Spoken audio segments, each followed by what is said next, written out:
அச்சச்சோ, இந்த பர்ஃபி தான் இந்த நாத்தத்துக்கெல்லாம் காரணமா? இவனை குளிப்பாட்டுங்க.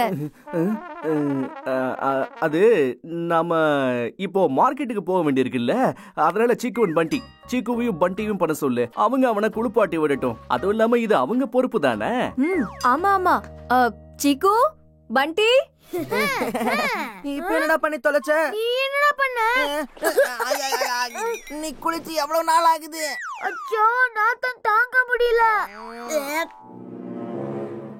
இங்க பாத்தீங்களா நம்ம வீட்டு செல்ல நாய் எவ்வளவு அழுக்காயிடுச்சுன்னு? யாராவது இத குப்பைன்னு நினைச்சு தூக்கி போட்டாங்கன்னா நீங்க 2 பேரும் எப்போ பொறுப்பா வேலை செய்ய போறீங்க?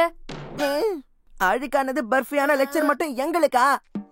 உங்க 2 பேருக்கும் எதுக்கு லெக்சர் குடுக்கறேன்னா, பர்ஃபியா குளிப்பாட்டுறது உங்களோட டியூட்டி தான். போய் குளிப்பாட்டுங்க. குளிப்பாட்டணுமா?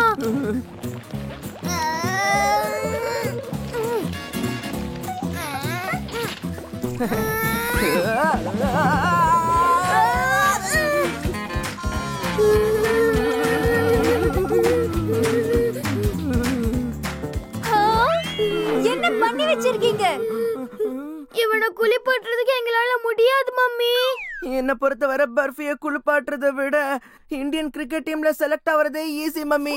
வாய மூடு. பர்ஃபி எவ்ளோ நல்ல பையன். நீங்க 2 பேர் தான் நாடகம் ஆடுறீங்க. சின்னவனே, இந்த தடவை நீ இவனை குளிப்பாட்டு, நான் அடுத்த தடவை பாத்துக்கிறேன். நான் எதுக்கு குளிப்பாட்டணும்? நீ தானே பெரிய பையன், நீ தான் குளிப்பாட்டணும். 2 பேரும் சேர்ந்து குளிப்பாட்டணும். நானும் உங்க அப்பாவும் மார்க்கெட் போயிட்டு வந்துடுறோம். நாங்க மார்க்கெட் போயிட்டு வந்து பாக்கும்போது பர்ஃபி சுத்தமா இருக்கணும். All the best. பர்ஃபி என் செல்லம், நீ மட்டும் ஒழுங்கா குளிச்சேன்னா நான் உனக்கு ட்ரீட் கொடுப்பேனா?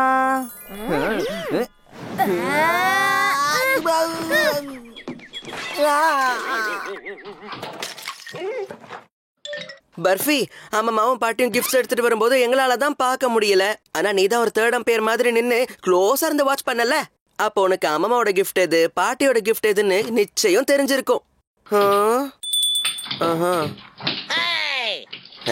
உனக்கு என்ன கொடுத்தா நீ வேலை செய்வேன்னு எனக்கு நல்லா தெரியும் பர்ஃபி.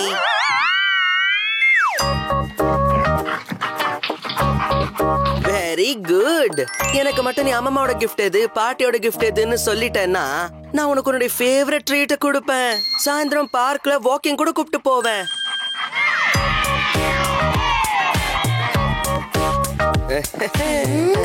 தேர்ட் பேர் மட்டும் டிசிஷன் கொடுத்துட்டாங்கன்னா நான் கண்டிப்பா கேம்ல அவுட் ஆயிடுவேனே. இதுக்கு ஒரு வழி கண்டுபிடிக்கணுமே. எங்கேயோ 2 கிஃப்ட் இருக்கு. அங்கேயே 2 கிஃப்ட் இருக்கு. எடுக்க போறேன் கன். நான் தான் number 1. Let's have some fun.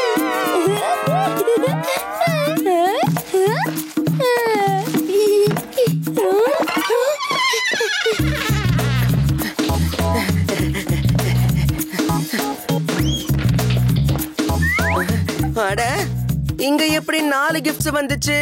இந்த 4ல எது பாட்டி கொடுத்தது, எது அம்மா கொடுத்ததுன்னு சொல்லிடு.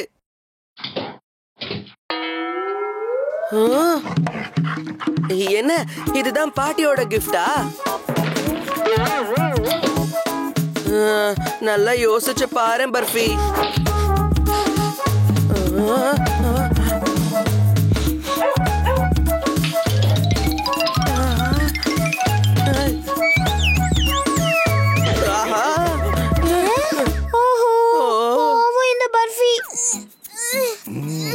பர்ஃபி, உன்னோட வேலை பண்டியை கவனிக்கிறது தான்.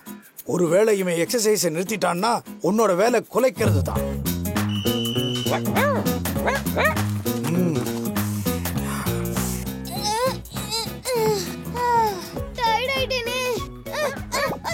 என்னடா பர்ஃபி பையலே, என்ன கவனிக்கிறதுக்கு உன்னை அனுப்பினாரா? பண்றேன். இது சீக்குவோட கிரிக்கெட் ஹெல்மெட் தானே? அப்ப சீக்கு கிரவுண்ட்ல இருந்து தப்பிச்சு இங்க தான் ஒளிஞ்சிட்டு இருக்கானா? பர்ஃபி போய் புடி. நீங்க பர்ஃபியை எனக்கு கவனிச்சுக்கிறதுக்காக அனுப்பிச்சு விட்டீங்கல்ல, இப்போ நான் தான் பர்ஃபியை கவனிச்சுக்க வேண்டியதா இருக்கு. பாருங்க பர்ஃபி எப்படி ஓடுறானே. நீங்க சொன்னீங்கன்னா அவனை நான் போய் கூட்டிட்டு வரேன். நீ உன்னோட எக்ஸசைஸ் பண்ற வேலையை பாரு. நான் போய் பர்ஃபியை கூட்டிட்டு வந்துடுறேன். தாத்தா இப்ப பர்ஃபிய கூட்டிட்டு போயிருக்காரு. ஆனா வரும்போது அவனோட காதை புடிச்சிட்டு எடுத்துட்டு வர போறாரு.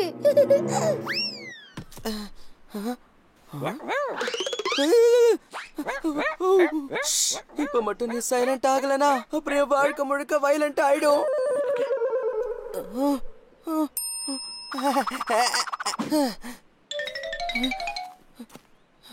பர்ஃபி, பர்ஃபி, இந்த பர்ஃபி எங்க போச்சு?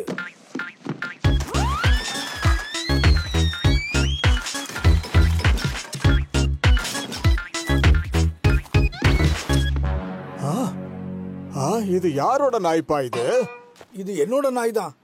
என்னாச்சு? முதல்ல உங்க பேரனை வச்சு பிரச்சனை பண்ணிட்டு இருந்தீங்க, இப்ப உங்க நாயை வச்சு பிரச்சனை பண்றீங்களா? உங்களோட பிரச்சனை என்ன? முதல்ல அதை சொல்லுங்க. என்னாச்சு? இன்னும் இங்க என்னதான் நடக்கணும்? சரி, அப்ப என்னதான் நடக்கணும்? பார்த்தா தெரியலையா? உங்க நாய் இங்க உள்ள செடிகளை எல்லாம் நாசம் பண்ணிடுச்சு. சாரி, மன்னிச்சிருங்க. இனிமே நடக்காம பாத்துக்கிறேன். ரெண்டாவது தடவையா இப்படி நடக்குது. அதைத்தான் நானும் சொல்ல வந்தேன். இல்ல மூணாவது வாட்டி நடக்காதுன்னு சொல்ல வந்தேன்.